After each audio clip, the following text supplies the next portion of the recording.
Oke teman-teman, assalamualaikum warahmatullahi wabarakatuh. Selamat datang kembali di channel ini ya teman-teman.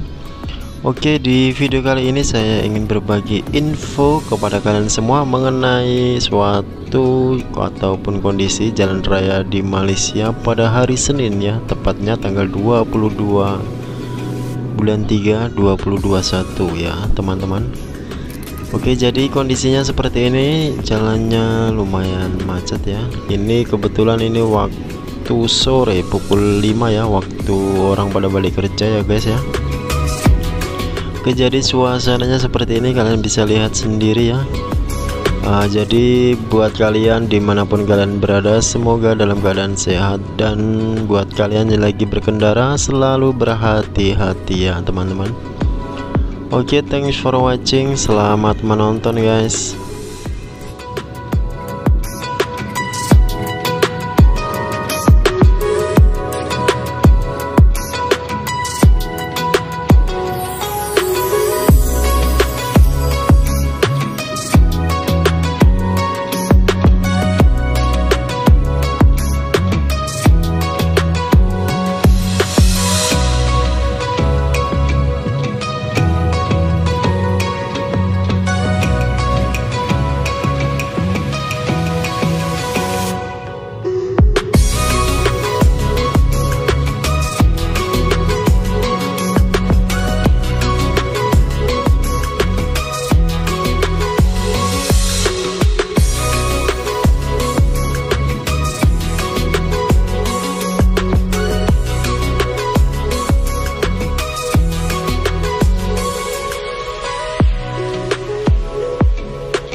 kita sudah mau masuki kawasan Pasir Gudang. Di sini saya mengambil posisi kiri ya, karena saya mau masuk ke kawasan Bandar Seri Alam ya teman-teman. Nah, jadi kalau memasuki Bandar Seri Alam itu kita ambil kiri. Pastikan kita senantiasa melihat kanan kiri ya. Jika sudah kosong, kita baru masuk ke jalan bagian kiri guys. Oke, nampaknya ini di depan ada kemacetan ya, di tanjakan Bandar Seri Alam ini. Oke teman-teman, sampai di sini dulu ya. Kita lanjutkan di next video. Sampai jumpa, bye bye. Ini kalau lurus terus itu ke Pasir Gudang ya, mentok Pasir Gudang sampai ke pelabuhan. Nah, ini saya ngantri di Bandar Seri Alam. Ini mau naik ke Bandar Seri Alam sama Taman Bukit Rinting dan juga Taman Megaria ya. Jadi lewatnya di sini guys.